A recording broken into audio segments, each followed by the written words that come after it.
Yes. Okay, can we begin now, folks? Please look at your calendars. Yes? Uh-huh. Can we look at our planners and our calendars? Thank you. Okay. We're looking at the 27th of November is a Wednesday. The 28th is a Thursday. As we said at the beginning of this term, basically the year ends somewhere around the 15th of November. You thought I was joking. I wasn't. Okay. I would like all papers in on Thursday, the 28th of November. On this Thursday, which is today is the 12th? Yeah. On the 14th, we will not have a class. Why? Because we need the time to write. I'm not happy with the fact that everybody did not do what we agreed to do, namely send me a draft of your thesis paragraph, your plan, whatever you want to call it, and any questions or problems you were having.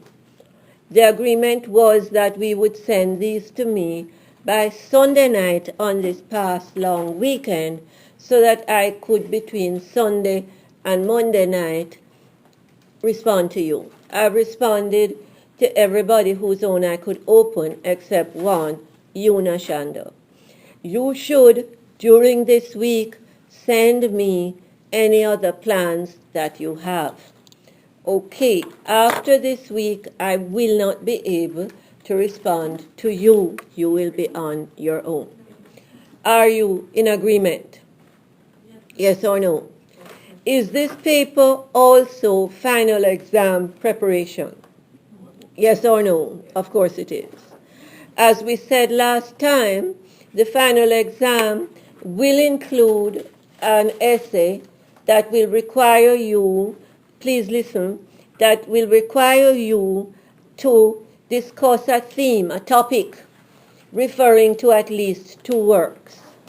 You will have to refer to Othello, and you will find also that the topics obviously lead you towards Sir Gawain and also to Beowulf. But because we did not do Beowulf as a written text, of course, there's less to say about Beowulf, yes? Because we're referring to the film. Basically, what we're looking at is Othello and Gawain as our two major written texts. On the exam, you will have choices. You will have a quotation from Othello, one from Gawain, and one from the written text of the Modest Proposal, which we will discuss next week when we come back.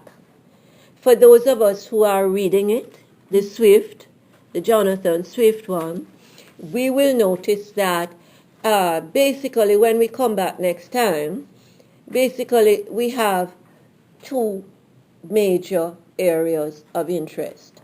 One is, of course, the use of structure. If you're one of the people with an interest in structure, the Swift, the Modest Proposal, you were asked to find it online, and also, did some of us get copies? Yes. You can just put the Swift on the back burner now, unless you're really interested in structure. As we said previously, one of the big issues with Swift is actually very simple. Namely, unless the reader is well aware of the fact that the main structure in the Modest Proposal, which as we said is quite an immodest proposal actually, there are two key structural issues there. One is, of course, the tone.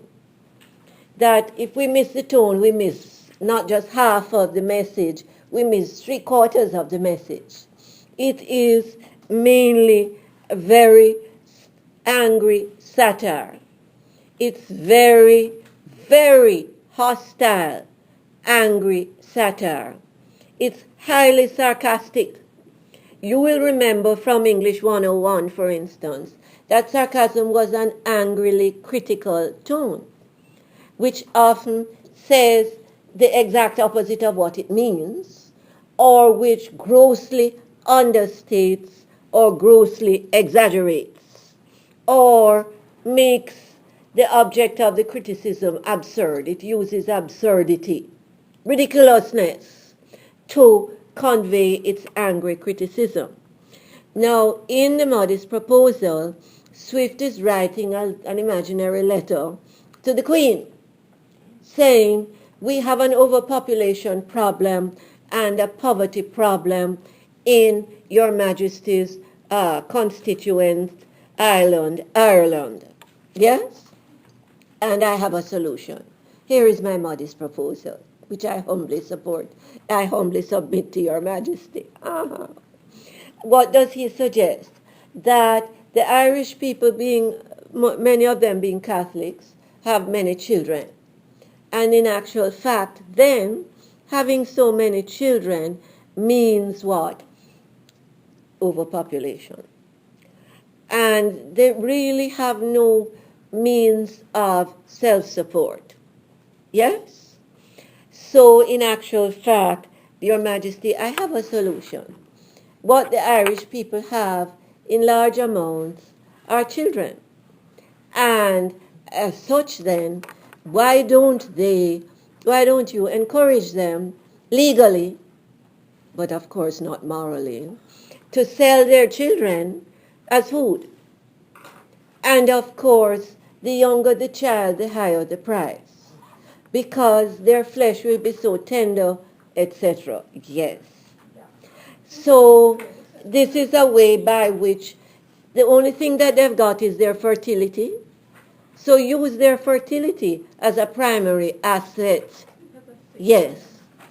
Now, we've got to understand before we run to the washroom to throw up that in actual fact, he is being sarcastic. It's highly sardonic. But is it not just angry satire? It is enraged satire. In other words, the level of anger that you are meeting in the use of this central image, as shocking as it is, the image of cannibalism and infantilism, murder of children, yes, and the murder of human beings to eat. Are we looking at a central image that is very nauseating? But before we run to the washroom to throw up, recognize that this central image is, of course, being used sarcastically. The message behind it is, you, the British, through British colonialism, have reduced the Irish to the subhuman level at which cannibalism and infantilism are acceptable solutions to survival problems. Now, of course, then, if we're looking at tones, are we looking at angry, enraged sarcasm? When we're looking at tones also, are we looking not just at ordinary anger? Are we looking at something several degrees beyond, namely what? Rage. Okay. In terms of structure as well, are we looking at a central, shocking, nauseating image or metaphor, namely the image or metaphor of cannibalism and infantilism? Yes. So are those the structural ingredients that we want to look at carefully? Now, it shouldn't surprise you that Swift was called Crazy Dean Swift in his lifetime. People thought he was just mad. And we would think he's mad if we, in fact, did not interpret the structure carefully and the tones carefully. Yes? Now, the closing paragraph of the modest proposal bears very careful attention. And I'm saying this to you right now, of course, because maybe over this coming weekend after we miss each other on Thursday, you'll make some time for it, especially if you are looking at structure. Could I borrow somebody's copy of the modest proposal? Yes or no? Uh-huh. Now we have copies, some of us, and the rest of us at the modest proposal. Thank you. I said to you what? Find it on internet, don't waste time trying to buy it. What is it that he ends up saying? Something that is so hypocritical that it's what? It's hilarious. Yes? No. The modest proposal, Jonathan Swift, you were told, look it up online. Here is one. I put the information on the board, and some of us got copies. Now, interestingly, after he has gone into great details, yes, on, great and nauseating details on how you could price the babies and the children that you were going to sell for food, and who would make the best chefs, to create wonderful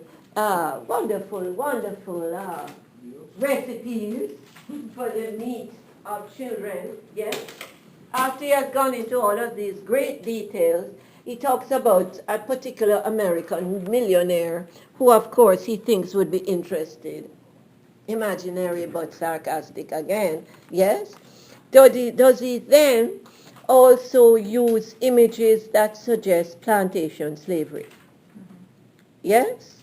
That bring us back to the concept that in slavery, the children of slave women, whoever was the father, even if it was a slave owner, which was often the case, as the rape of the slave woman's fertility and body was part of the economic fabric of slavery, used to what?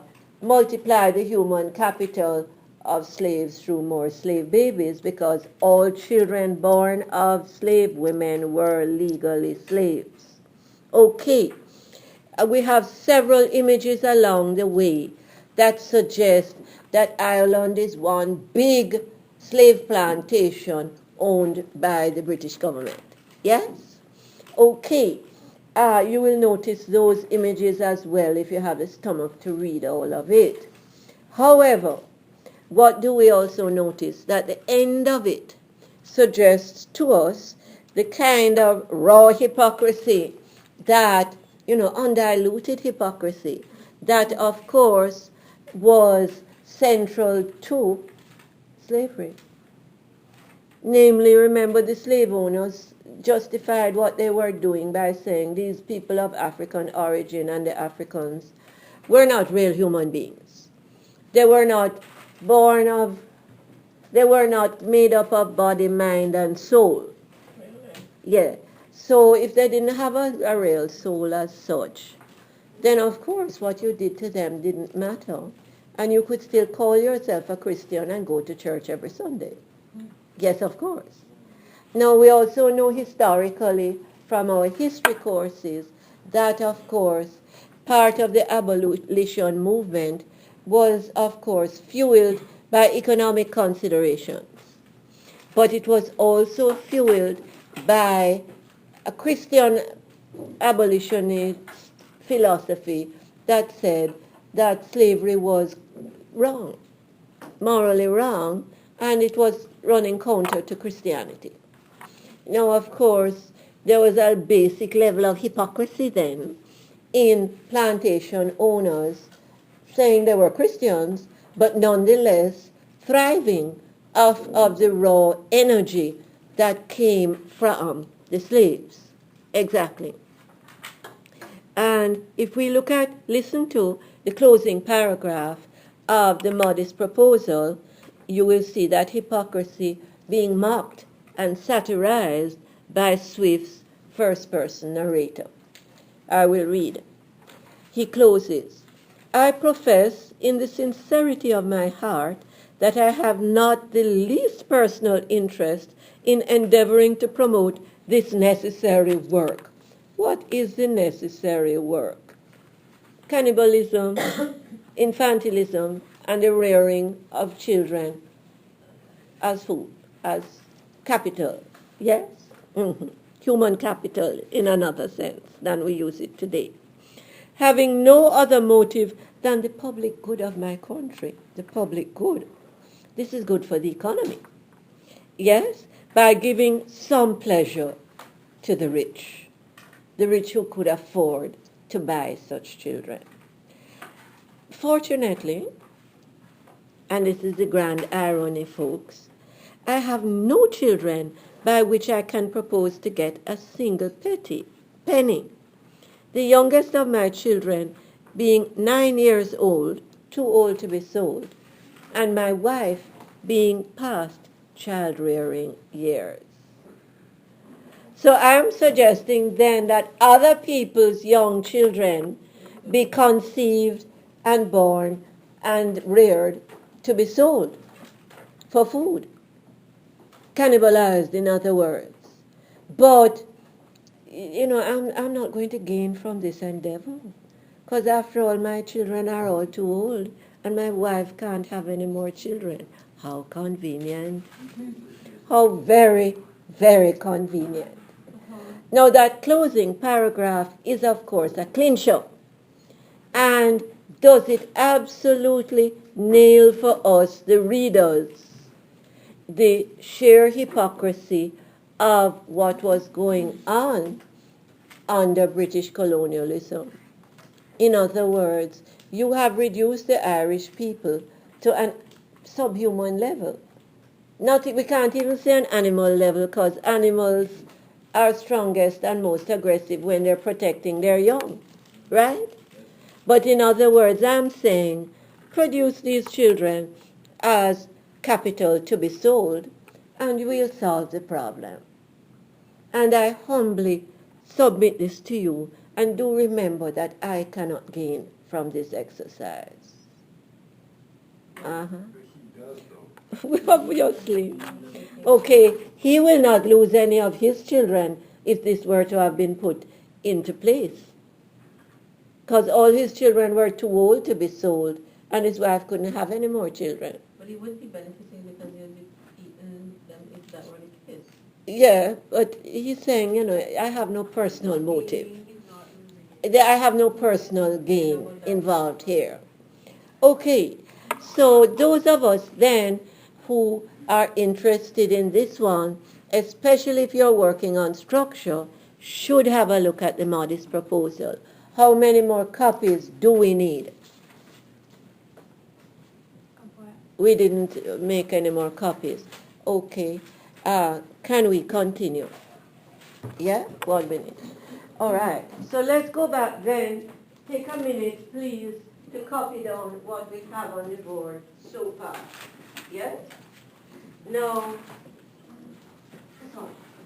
is it true that Othello has been called one of Shakespeare's problem plays by one critic, in quotation marks? Why? It is obviously one of his most haunting plays. It's one that when we've read it or seen it, we can't forget it. Yes? Can you copy down what we have so far and excuse me for a minute? Okay?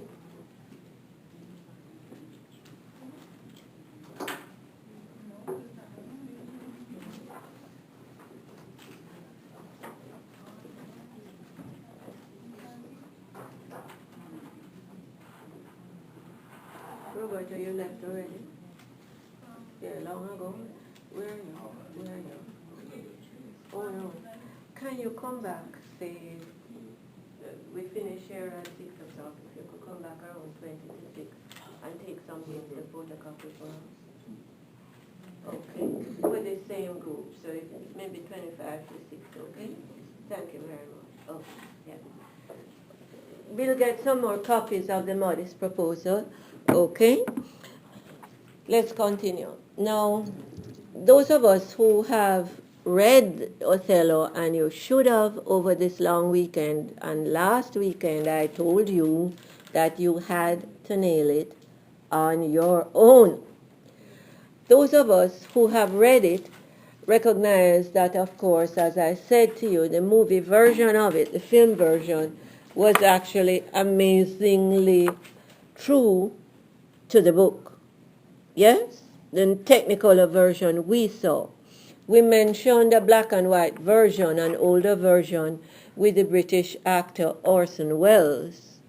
But I also told you that that made several changes, quite a few changes, between the book, the written work, and the film. Yes? That actually the more trustworthy one was the one we've watched. Okay. First, are we looking at content and themes or messages? And then we will look at structure. Now, traditionally, if we go back into early literature, we've seen in British literature, going back into what were called the morality plays. The morality plays, you will notice that these demonstrated an ongoing battle in life between good and evil, and goodness always won. Yes? And we've noticed that in the Gawain story, just as in the Beowulf story, the presence of evil was personified very clearly by what? The woman as temptress. Yes? And the Green Knight, of course, presents us with this dualistic figure. He represents danger and beauty. He represents menace and threat. But also, by the end of the work, he represents that primary manly virtue and Christian virtue called forgiveness and charity. So, in a sense, then, it is true that the Gawain poet, we will come to these in a minute. Can you just listen for me now? We can copy them down in a minute. Is it true, then, that the Gawain poet has deliberately presented us with something that the older we get, the more aware we are of it? Yes? As an ingredient in life, what? Dualism. In other words, that we've given the example of these nice, quiet, gentle, well-mannered, soft-spoken people who are always so nice and calm and collected and just so sweet-natured. Do not let these people lose their temper with you. Yes? You never want to see my foot. Exactly. In other words, the idea is that where there is that gentleness and goodness, there can also be extreme rage and maybe even violence. Yes. And we've noticed that there are these flip sides a lot in human experience. We come upon them. Yes? In other words, often people who are capable of extreme wrong turn around and surprise us by their extreme goodness. Now, if we notice then in the Green Knight's image, we see a character who is basically frightening, yes, dangerous, untrustworthy, tricky, yes, extremely manipulative, and of course, very, very powerful, yes? But I also in the original Grendel that we watched with, The film. yeah.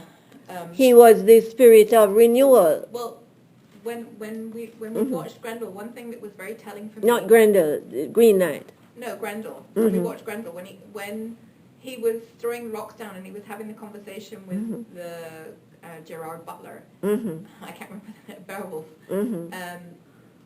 I realized that there was another side to Grendel.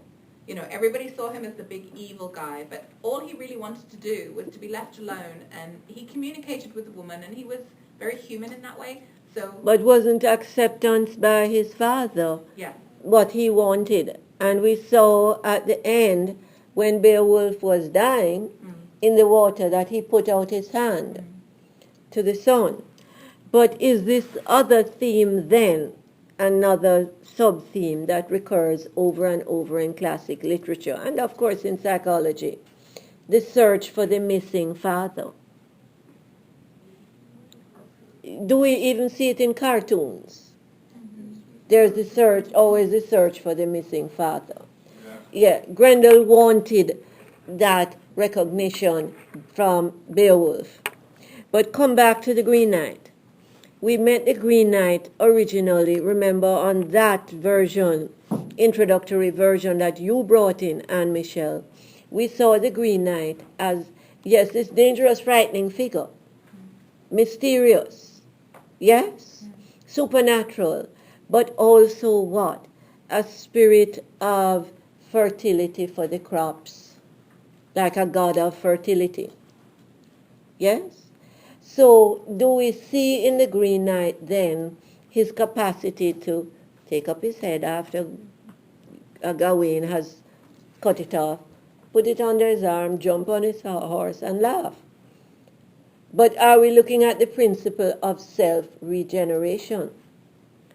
Now, that principle of dualism is inherent in Mother Nature, isn't it? Mother Nature is kind and giving and beautiful, yes? And regenerates herself and gives us crops and things to eat, yes? But Mother Nature, the flip side of Mother Nature is the terror, the violence. We're seeing it in the Philippines right now, aren't we? Yes. In other words, the flip side of her beauty and elegance and regenerative qualities is, of course, what? Destruction, violence, death. Explosions, volcanoes, Yes. fire. Okay. It's like whatever it gives you, it will take it back in not. It can take back. But in taking back, it also renews. It allows renewal to occur. Renewal for those who survive. Yeah. The people in the Philippines, they're talking about 10,000 perhaps dead. How many more, we don't know. So the majority of them are children. Sorry? So the majority of them are children. The majority of the dead are children, for the obvious reasons, yeah. They got swept away. We thought the tsunami in the Philippines, was it 10 years ago, was bad. In Indonesia was bad. We thought that the earthquake in Haiti was bad. We thought Katrina was bad. We thought April was a year ago, the earthquake in Japan was, and tsunami. We thought those were bad. We thought Sandy was bad in America. But has this one outdone all of those? So are we looking at this dualistic quality then? It's regenerating of life, but it's also death dealing. Yes. Now this concept of dualism we see in the Green Knight clearly. We also see it reflected in Mother Nature. And of course the Green Knight is what? A kind of symbol of Mother Nature, isn't he? Yes? In all his glorious greenness, like Mother Nature herself. Yes. Okay. But is this principle of dualism then also presented to us in another form? And of course, by the end of Gawain's story, we see the Green Knight as not just this dangerous but beautiful creature. We also see him as representing charity and forgiveness, the two central. Compassion, charity, and forgiveness all are central. They're like triplets that go together in terms of Christian philosophy. Yes, the Christian virtues. And we see the Green Knight representing these as well. Okay. Now what about Othello? When we look back, as we said, going back into history, to many folk stories and legends, we see this continuing theme of the battle between good and evil. But in most of these legends and folk stories, etc., and of course in the British morality plays, capital MP, morality plays, goodness always won.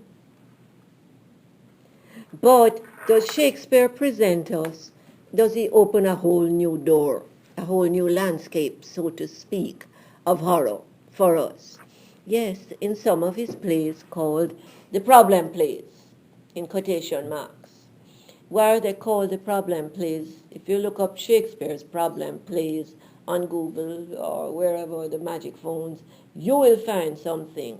It may have been Bradley, Bradley, the very renowned British Shakespearean critic. I think it may have been Bradley who called them the problem plays. Why? One of the reasons is simple, that in actual fact, the characters or the events that represent evil win the battle with those who represent goodness or virtue. And do we see this very problematically shown to us in the story of Othello? What is it that Iago, the psychopath, says gloatingly and triumphantly at the end to Othello? I bleed, sir, but not dead. Triumphant. In other words, I am alive. But the person you loved most is dead. You cannot make her resurrect. And the person who loved her also, Emilia, is also dead. Yes? And we in the film recognize that if Cassio had not been a young, strong soldier, able to defend himself, he would have been dead too. Yeah. The person who loved and respected both Othello and Desdemona. So, in other words, then, is there a solution to life's ongoing conflict between good and evil presented to us in this play? Clearly not. Now, does the same happen in another of Shakespeare's most beloved plays, also called a problem play, Hamlet, by some critics? Yes. Those who represented an effort at goodness and an effort at purging and cleansing, yes, the Denmark of its corruption and evil at the highest level of leadership, are dead. Yes? And as in Hamlet, do we also see in Othello that the person who is left to tell the tale and to give justice to the memory of the dead is the person whom society has underestimated and undervalued? In the case of Hamlet, it's his best friend, the professional soldier, the working class man, Horatio, the best friend of the prince. Yes? And Hamlet, in one of his last speeches, says to him, please, absent thee from felicity a while. Because Horatio wants to kill himself when he sees the kind of destruction and despair around him. What is it Hamlet says? Absent thee from felicity a while. Live to tell my story. Yes? Is the same what we see happening with Cassio. Cassio has been left in charge of Cyprus, as governor of Cyprus. Is Cassio the one who will live to tell the tale? And does one of Othello's last speeches ask Cassio to do the same for him? Yeah. Yes? Yes. He doesn't say absent thee from felicity a while. I think that was Hamlet. No. He says what? He says, remember me. Remember me as one who loved not wisely but too well. And tell my story as it happened. Now, of course, this is as close as we get to justice in these problem plays. We are left as engaged readers and listeners kind of hoping and praying that some ethical balance will be created by these survivors. Yes? And of course, the filmmaker shows us Cassio burying Othello and Desdemona in a single shroud together as a kind of hopeful symbolic sign that he at least is the one who respected their bond and who wants to do justice to that bond even after death. Yes? Okay. So then, are we looking at a play that is quite problematic, so to speak? Is it also one, as we've said previously, that's highly prophetic? In other words, is one of our major themes in this play the nature of the psychopath? Yes or no? Yes. And we made the point that Alvin Cleckley, I don't know if any of you checked me on this, in an important work called The Mask of Sanity, the mask, M-A-S-K, of sanity, talks to us about the nature of the psychopath. Namely, the psychopath is incapable of love or attachment, is incapable of conscience, remorse, or guilt. So the psychopath is then dangerously free, as we put it, because of course love and attachment to others are what? Forms of positive control. As we said, if you love your mother, there are certain things you just can't freely do. Full stop. Okay. Or if you know your mother loves you, there are some things you just can't do. It's a form of positive control, isn't it? Love.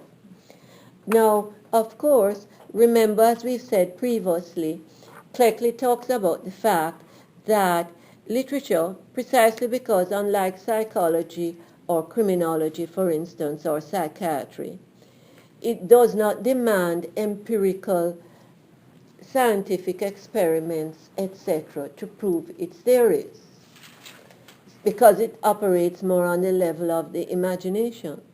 Cleckley makes the point then that great writers and great literature are able to offer us these intuitive, often prophetic understandings of and insights into human nature, even human nature at its worst. Do we see then in the portrait of Iago a powerful insight into who and what the psychopath is? Exactly. The extreme intelligence, you see that all the time, don't you, on things like Criminal Minds and CSI and all these ones, yes? What do you notice about them? That the psychopathic person is way ahead of the rest of society. He is way ahead of the game, so to speak.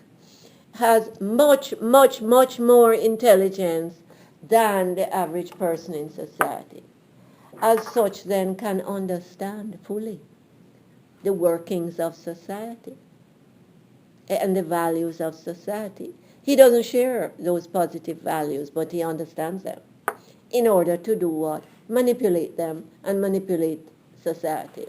You saw this, of course, in the Hannibal series, Silence of the Lambs, Hannibal and what was it, Red Dragon, were those classic versions of the psychopath.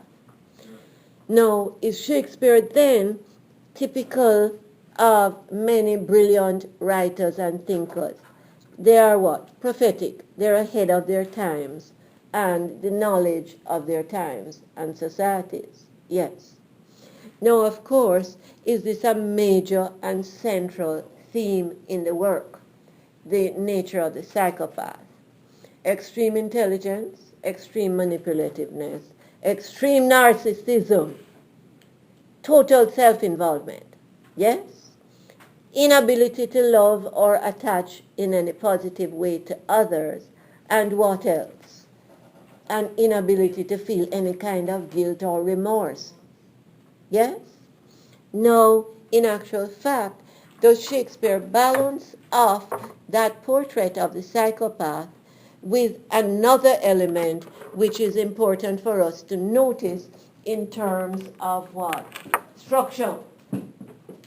Namely, we said this last time, I think, when we're looking at a play, a well-written play, are we aware very much of the need to pay attention to the words that are put into the mouths of the characters.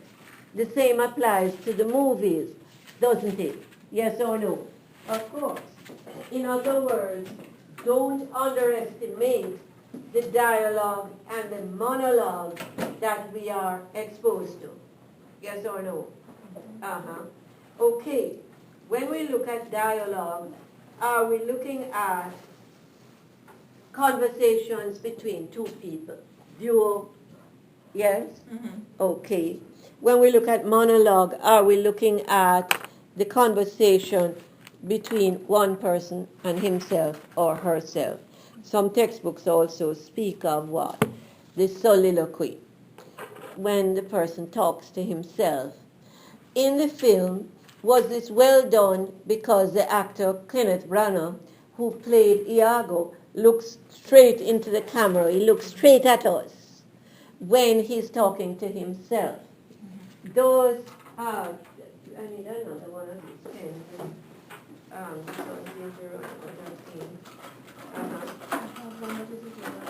It's not erasable. It is, but it's the smaller one.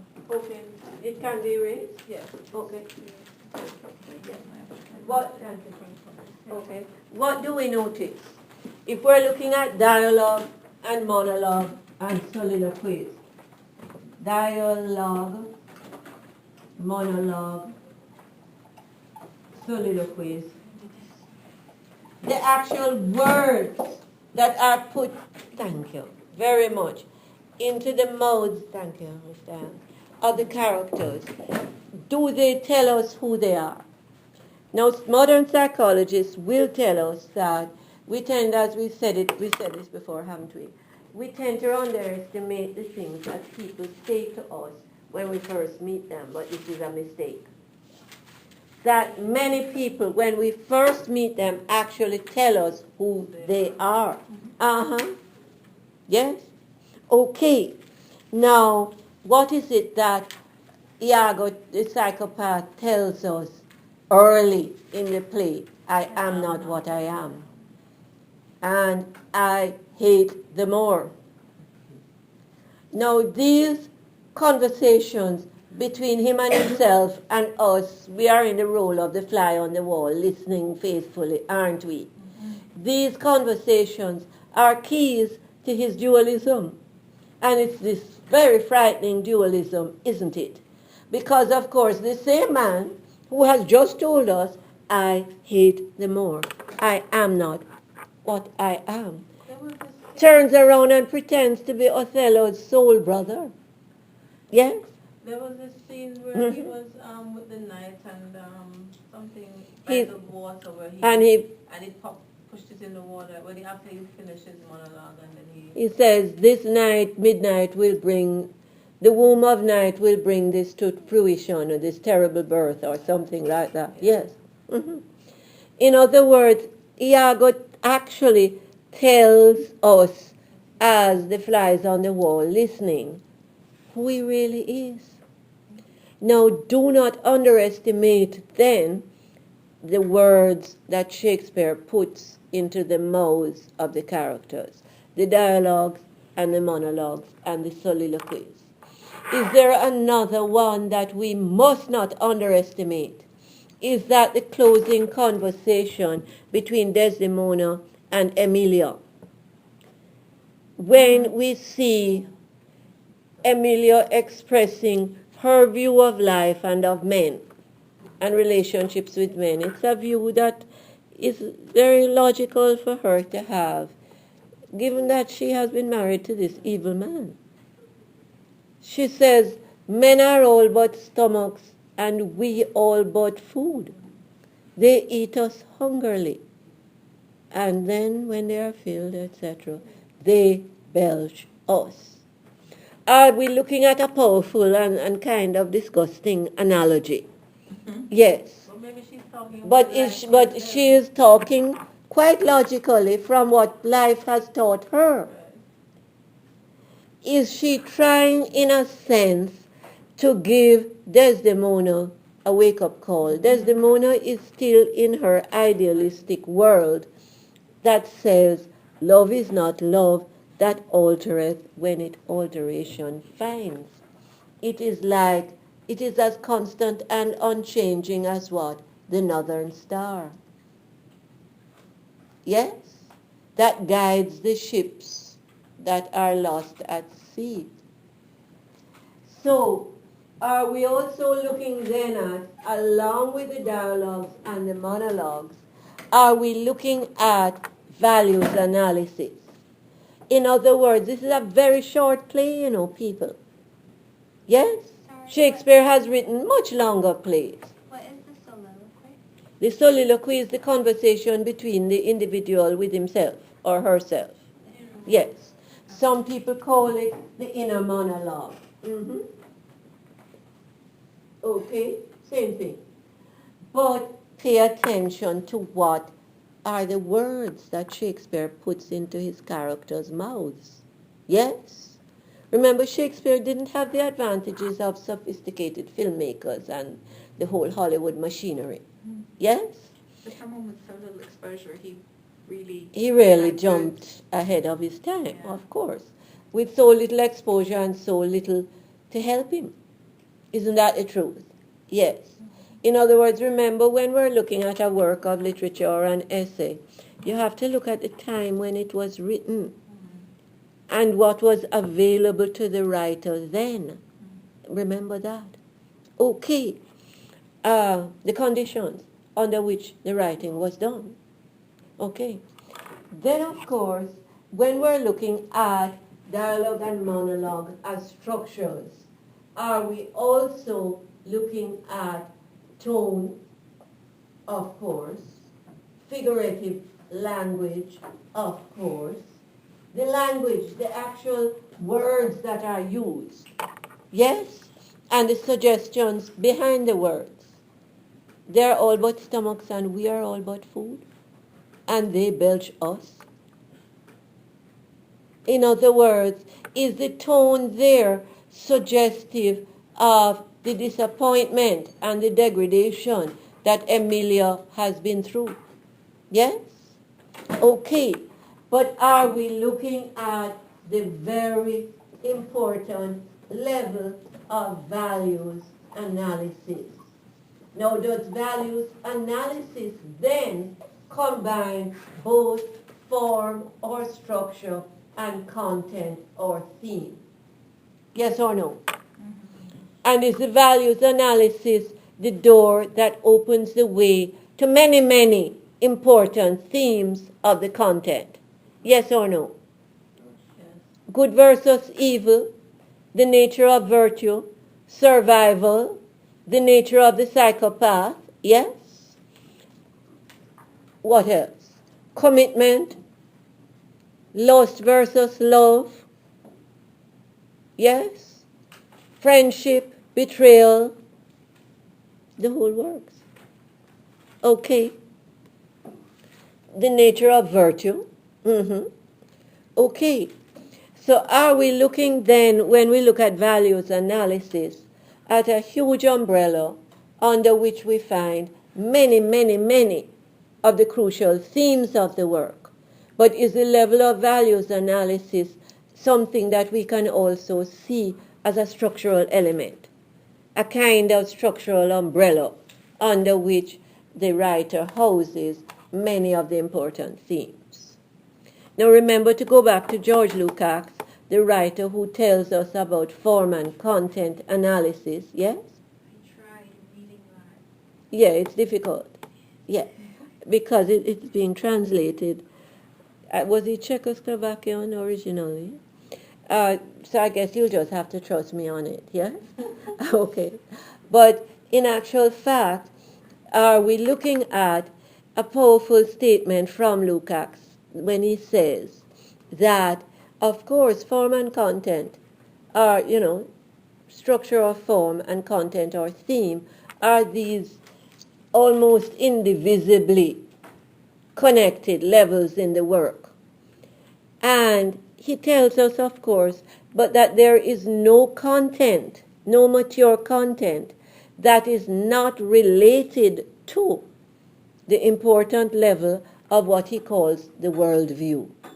a view of the world, or as we put it he puts it in a German, the Weltanschauung. In other words, a world view.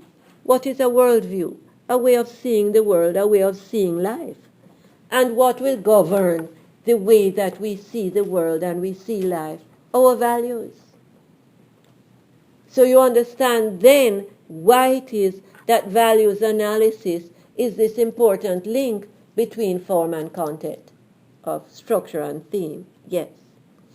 Though Shakespeare, like a lot of powerful writers then, ask us to look carefully at the values that are behind the actions of the characters in the plot. If you look up the word plot, yes, you will find happenings. Yes?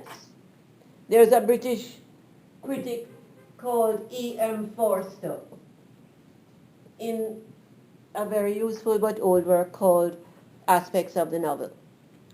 And he talks about, but all of this doesn't relate only to the novel. A lot of it relates to drama. And the plot then is the sum total of the happenings, the events. Mm-hmm. But remember, events don't just happen on their own. Human beings make them happen a lot of the times, unless, of course, we have acts of nature, yeah, and acts of God. The hurricanes, for instance, the typhoon. But in action, and some people will tell us we help make those happen because of what we do to Mother Nature. Yes? But that's another discussion, isn't it? You know, the pollution factor. Okay. But what this guy talks about, Forster, is in regard to the plot, that the plot is the sum total of the happenings, but not just what happens, but the order in which the events take place. Now, that kind of ordering and sequencing of the happenings, the events, has to be very important. Why, my friends? Because, of course, and we saw this very clearly demonstrated to us in the movie, didn't we? Mm-hmm. When it is, Iago is able to con Othello mm-hmm. after he has gotten Emilio to steal the handkerchief, which is the linchpin element, of course, what the Americans call the clincher in his plot, in his scheme. Yes? And he shows Othello that, in other words, Cassio, in part of his womanizing games, has the handkerchief, and worse yet, has given it to Bianca, the person who seems like a borderline prostitute of a sort. Yes? Okay. Now, in actual fact, that handkerchief has great symbolic and sacred importance to Othello. Yes? But Iago could not have used the handkerchief in this very convincingly manipulative way had he not first gotten the handkerchief. In other words, the ordering of the events. Are you all with me? We're not checking phones, are we? No, I hope not. You are doing this paper, you are doing this exam, do recall. I am not. What is it about the plot then? Is the plot as important or almost as important for us to pay attention to in terms of structure as the dialogue, the monologue, the soliloquy? Yes. Because the plot, not only what happens, but the order in which these happenings take place, will actually give us, as the flies on the wall watching again, will actually give us what? Kyle, are you with us?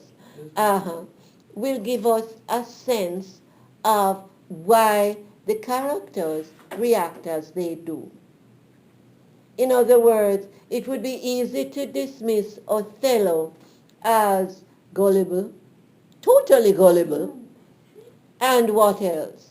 A fool, and, yeah, a chauvinistic murderer, if we didn't understand The significance of the the significance of the handkerchief and the events surrounding the handkerchief. I still can't understand that because it's On the other hand, as modern readers, do we react badly to the idea that a man could have the legal right to kill his wife under certain circumstances?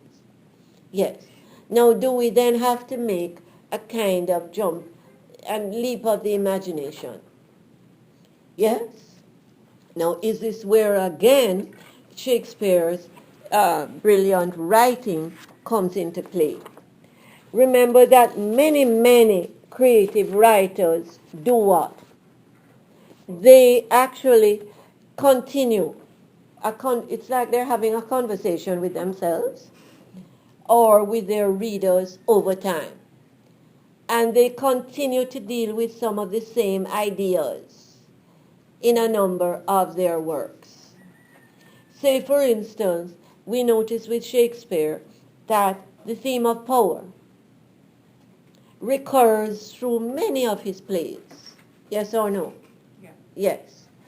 Then, of course, for instance, the writer John Keats, you will meet him in English 212 if you do that. Does he give us many important concepts about life in his famous poems? But does he revisit those in his letters, which are also published? Yes or no? Yeah. What is it we notice with the two sonnets, 116 and 129, that I have given you under the heading Versions of Love? Are these two that you must pay attention to? Are they going to recur? Reappear? Yes. Okay. We notice that it's as if Shakespeare answers some of the irritating questions, the haunting questions that were left with by the end of the play Othello. In these two sonnets, if you look at it, that there's a kind of continuity between the play and the sonnets. 116 says, "Let me not to the marriage of true minds admit impediments." Let me not allow there to be any barriers to this idea of a perfect love, a marriage of two minds. Love is not love that altereth when it alteration finds. Okay, are we looking at a powerful statement on love? And is that exactly the answer to why Desdemona stays in that bedroom? You all said, oh no, she needed to get out of there. Does you look at, is it that she's done? No, are you in need of, hello? Circumstances of the history. Do you need to make a leap of imagination into the historical period? Remember even, please listen, remember even Emilia, who is what? An experienced woman of the world. Yes. She comes from an overexposed working class background. Yes. Even she says to Lodovico and the others, it is meet and just that I should obey my husband, but I must tell the truth. Now, even Emilia, who is an experienced woman, does in fact recognize that bond that said that the husband was the leader. And of course, even today, we are bombarded every now and then, by these people who quote the Bible at us and say what? That the man is the head of the household. Yes? Yes. But then, yes?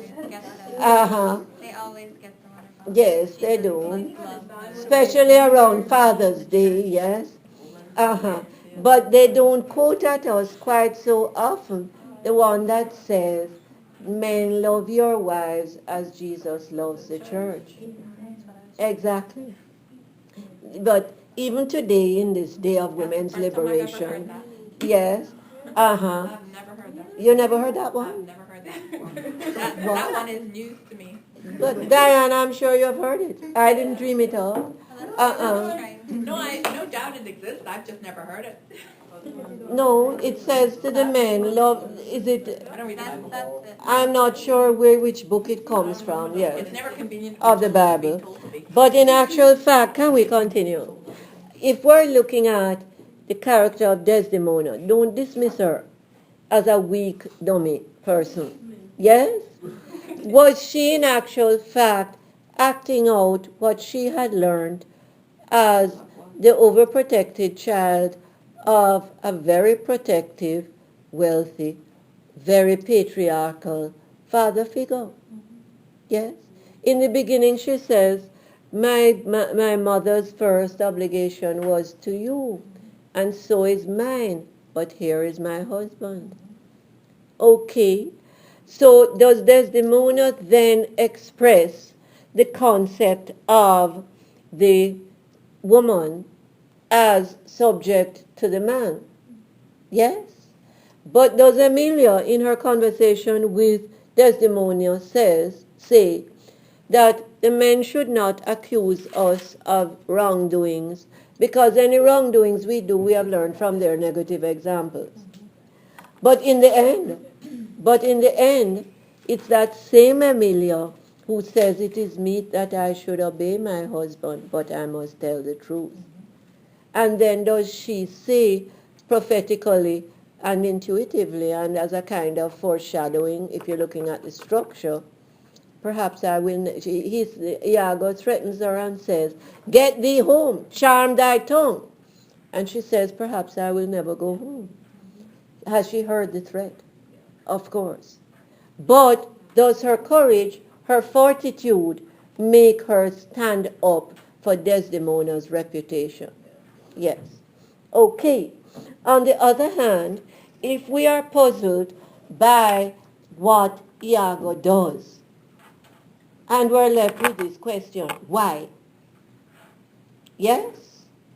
Does Sonnet 129 give us the answer? The expense of spirit in a waste of shame is lost in action.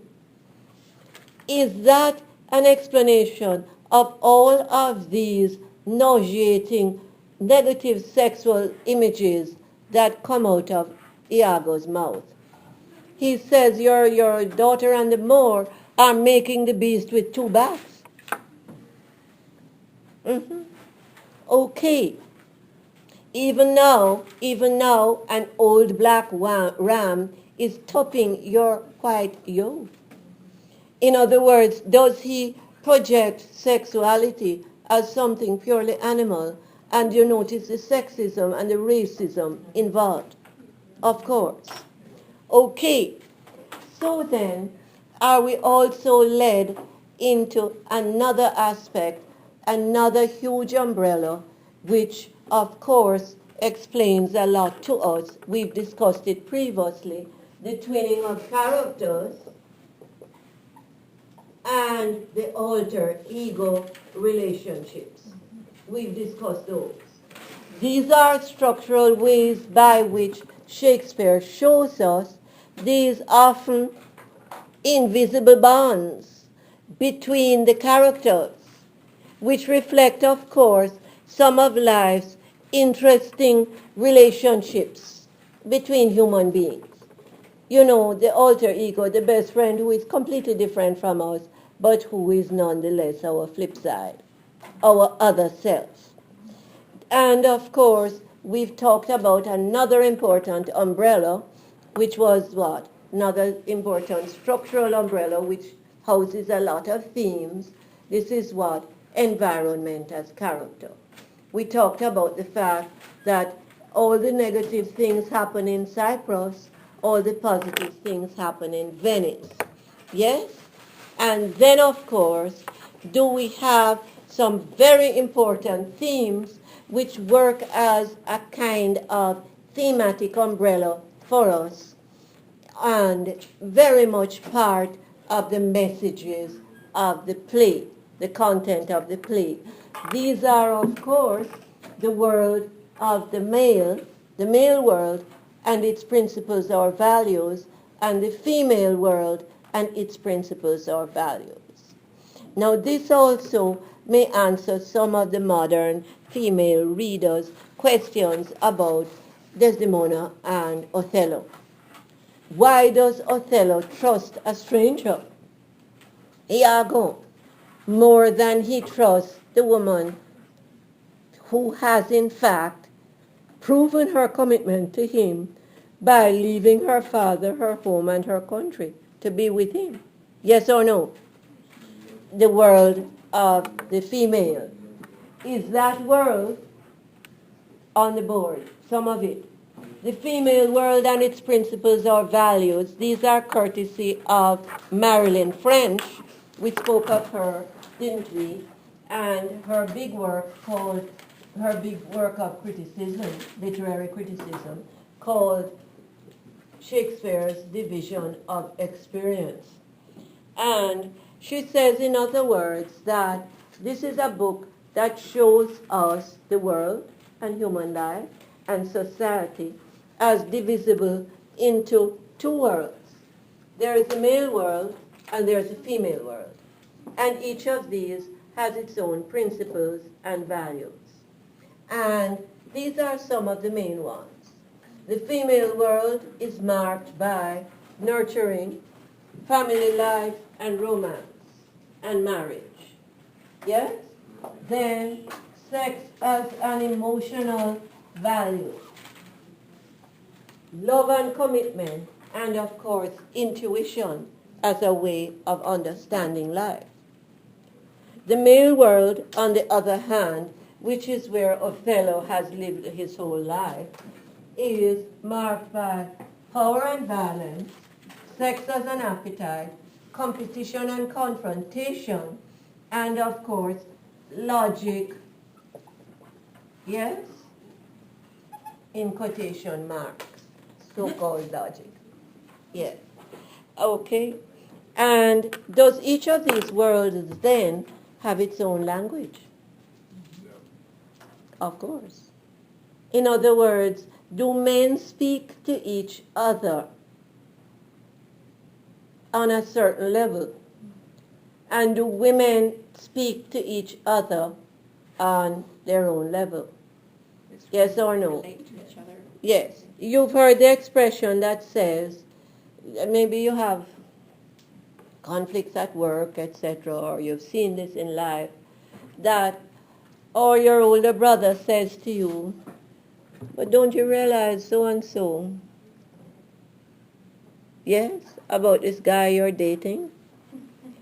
That men will recognize in other men what the woman will miss, will not notice, or not recognize. Women will recognize in other women what the man will not recognize. You have a younger brother, he's dating this girl, and you are upset. Why? Is it that you're being possessive?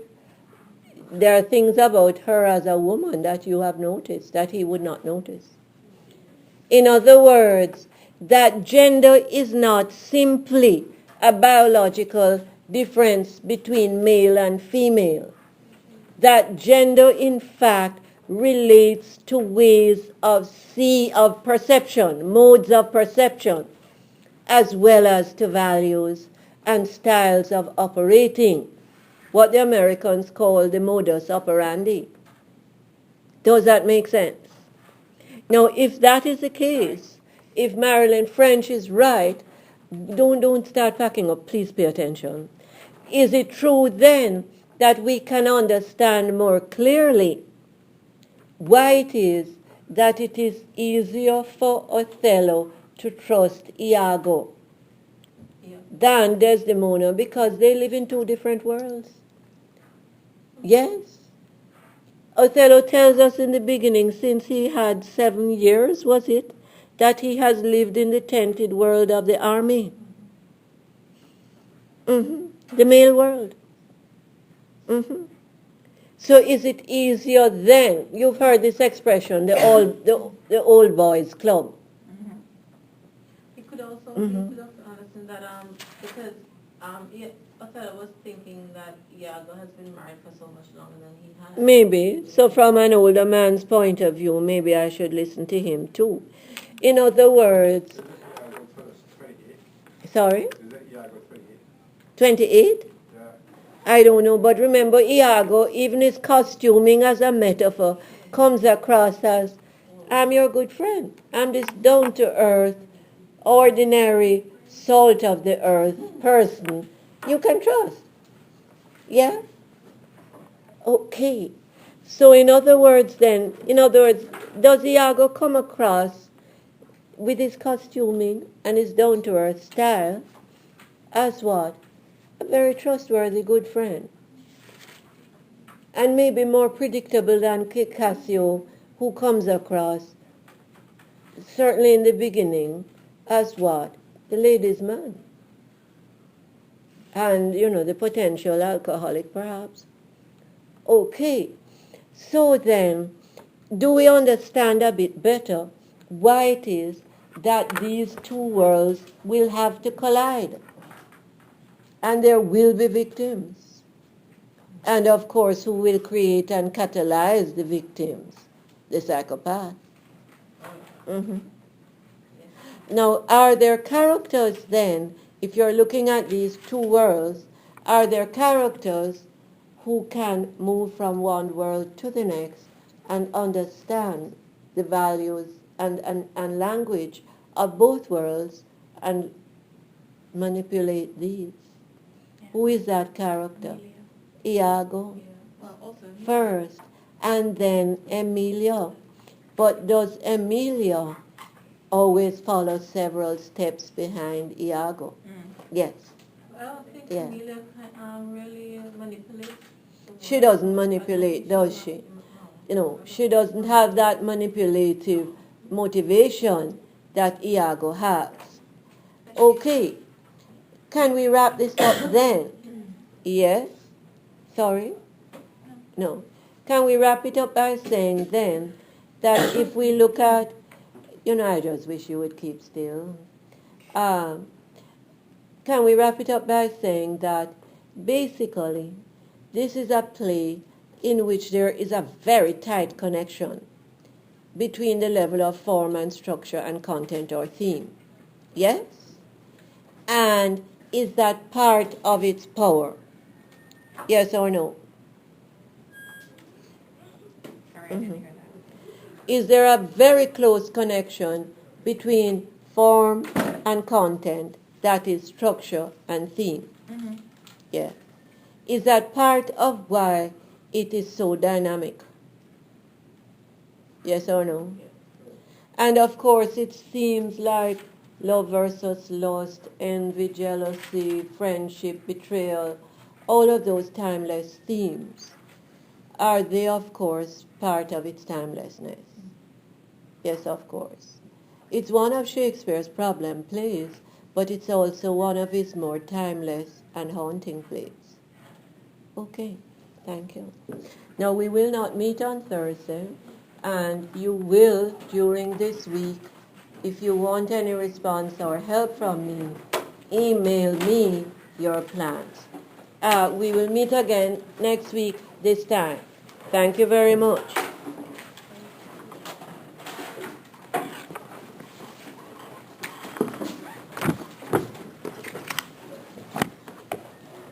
Okay. Does anybody need figurative language handouts? Please say yes or no.